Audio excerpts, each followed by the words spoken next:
అంటే అతి పవిత్రమైనది. అదన్ని వారికి ఇన్ని వారికి అందరికి కూడా మోక్షము కలుగుతుంది.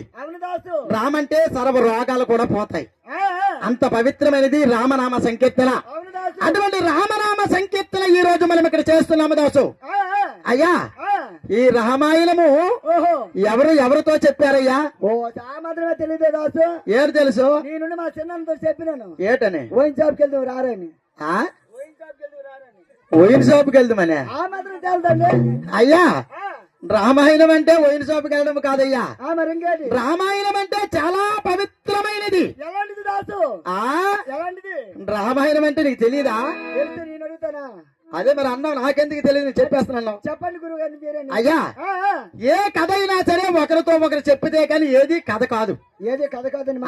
ఏ విషయమైనా ఏ కథ అయినా సరే ఒకరితో ఒకరు చెప్పితేనే అది కథ అవుతుంది. అది ఎలాగవుతుందో అటువంటి రామాయణాన్ని ఎవరితో చెప్పారమ్మా? చెప్పాలా? చెప్పాలి మరి. కాకముచుతుడు గౌతమంతుడితో చెప్పాడు. పార్వతీదేవికి పరమేశ్వరుడు చెప్పాడట. ఓహో, అటువంటి రామాయణాన్ని ఈ రోజు మనం ఇక్కడ చెప్పబోతున్నాం. అయ్యా, ఈ రామాయణం ఎందుకు జరిగింది, ఎక్కడ జరిగింది, ఎప్పుడు జరిగింది అంటే ఒకానొక్క సమయములో మునేశ్వరులు, యోగేశ్వరులు, గరుడ, గంధర్వ, కిన్నెర, కింపురుష రాజులందరూ కలిసి ఆ నారాయణుడి దగ్గరికి వెళ్ళారు. ఆ సింహనారాయణమూర్తి దగ్గరికి వెళ్ళి ఆ సింహనారాయణమూర్తికి వేడుకున్నారట. మహాత్మా, ఈ భూలోకములో రాక్షస బాధలు భరించలేకపోవచ్చున్నాం. అవునయ్యా, మమ్మల్ని బ్రతికించిన మార్గం ఏమైనా ఉన్నదా? మహాత్మా, ఈ భూలోకములో రాక్షస బాధలు భరించలేకపోవచ్చున్నాము అని వీళ్ళందరూ కూడా వెళ్ళి ఆ నారాయణుడికి వేడుకున్నారయ్యా. అప్పుడు నారాయణుడు అన్నాడు, ఓ మునేశ్వరులారా, ఓ యోగేశ్వరులారా, ఇదిగో నా అభయము,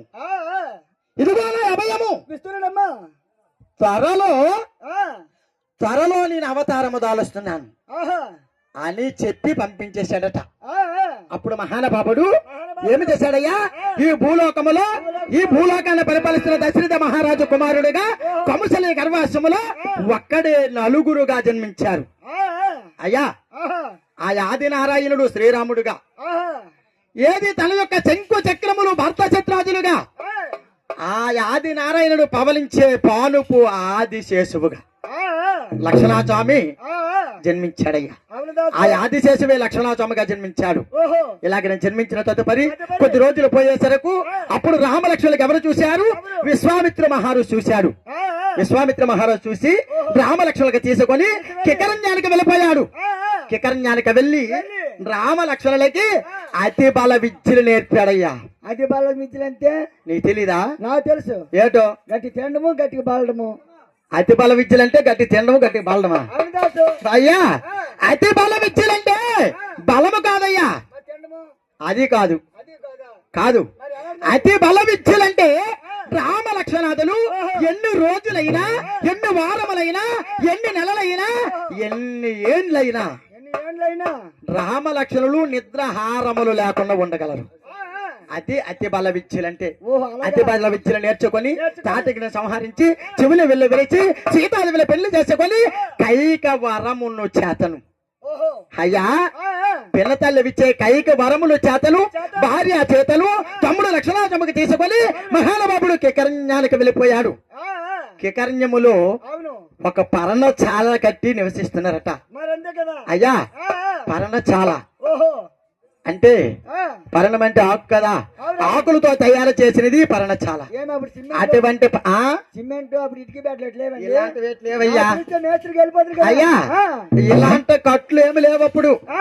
కానీ పర్ణశాల కట్టుకుని నివసించారు రామలక్ష్మణులు.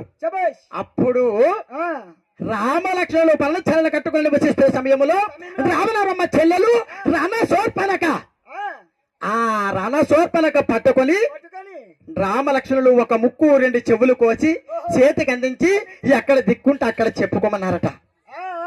అదే కోదములు ఉంచుకున్నాడా ఈ రావణ బ్రహ్మ. రావణారం అంటే సామాన్యుడా? రాజులకు రారాజు, రాక్షస రాజు, ఇంద్రజాల మైంద్రజాల తక్కువ టమార గజగల గోకర సర్వ విద్యలు నేర్చినట్టు వాడు. అటువంటి మహామూర్ఖుడు నీకన్నా కాదులే, నీ తరువాతే. అయ్యా